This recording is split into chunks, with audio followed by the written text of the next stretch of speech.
Well, ladies and gentlemen, welcome. It's time for the dailies. Are you getting one today? Well, let's give you a head start by letting you know what headlines you might be finding. I'm joined here by Mr. Mike Messicano. Thank you very much for joining. Always a pleasure to have you here. Let's make it happen. So, first newspaper this morning, the Punch newspaper. We've got this headline: Fear of coup. AU suspends Gabon as Cameroon, Rwanda retired generals, 1,000 soldiers. That's a big fear. AU says suspension is suspension in force until democracy is restored. Niger humanitarian crisis looms. Niger junta orders forceful eviction of French ambassador, cancels envoy families' visas. First of all, when you saw the president's, what's it called, leaked video? That video, yeah. Yeah, what did you think? You know, the first thing I thought about was how the people were jubilating. First of all, they were happy. I mean, it's been 53 years. Family. One family. It's a dynasty at this point.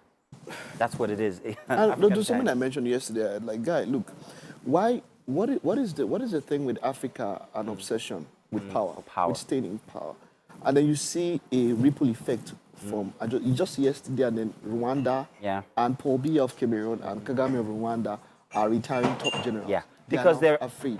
Yeah. Would you be afraid if you were doing if you limit yourself to? I don't know. It's sad that Africans. I mean, you have a president, for Cameroon president. He's basically in Switzerland and ruling the country from there. He's sick. You know, you see African leaders going for summits. Some of them, man. Yeah, doesn't this give you the Arab Spring type vibe? You know, but those guys, the Arabs, they try to. Okay, if you're there and you make the country okay for people, who would really care? Governance is all about ensuring that society works, an environment that works. The Arabs have a society that works. Yeah. So the Arab Spring, in their case, it was the people who actually voted against. Okay. Oh, you're talking about yes, exactly. Remember an that incident. started with the little incident of the guy who actually what's the word? Self-imposing. Yeah, okay.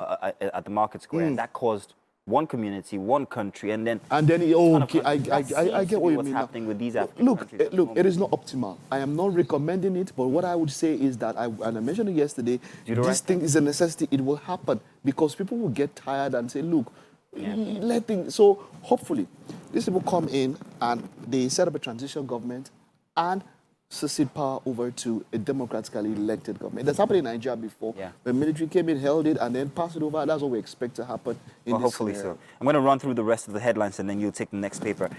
Still from the Punch, airport expansion, government to demolish a multi-billion naira Lagos private jet terminal, FG to evict over 22 jets, Keyamo relocates foreign airlines to new terminal, FG states LG's share 4.37 trillion naira in 6 months, says the NEITI. And at the bottom of the Punch, oil theft, Navy arrests Tempolo's men, security firm kicks. Now that's strange. I'm sure we'll revisit that. 12 children, over 60 others die in South Africa, building fire. Let's move on to your daily. I would need to continue. I don't have the paper. Okay, good. So let me now move on to the Guardian newspaper this morning. I saw something about jealous lover there. That would have been nice. The Guardian's got this headline here. How Emperor governors, ad hoc administrators collapse grassroots governance in 238 local councils. And Minister orders relocation of foreign airlines to new Lagos Airport's terminal. Let's talk about the Lagos Airport. If you've been at the international airport lately, as soon as you're landing, if you're at departure, coming in, the essence that meets you is the smell of regret. And I say that deliberately because it feels like I say, God, I'm back here. It's often this very palpable. It is. We've seen the structure itself gives you this. The structure, the people. The people. Isn't it? Packaging should let you know that's the first place anybody sees. It should be one of the most beautiful. Like, I don't know.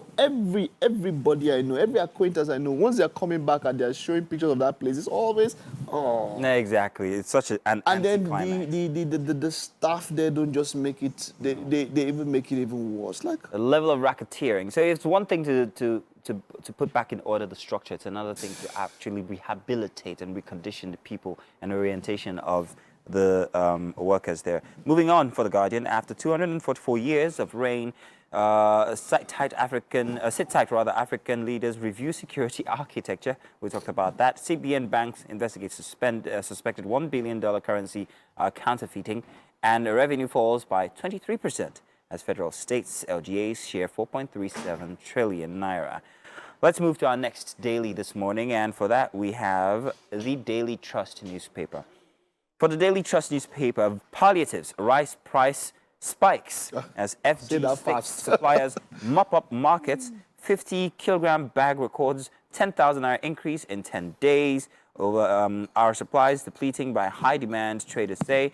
Inadequate paddy, poor yield responsible, millers say. Prime anchors, shots changed. Government AFAN says rice is a staple for Nigeria.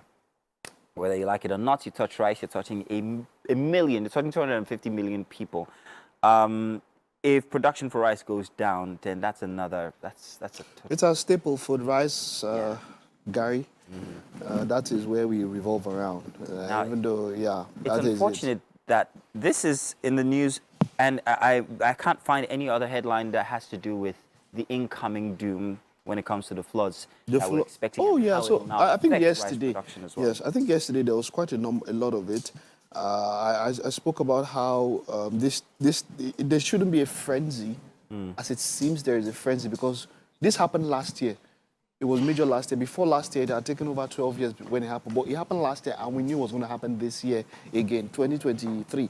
So I know that the NIMET and NEMA have been working, and there's been a map.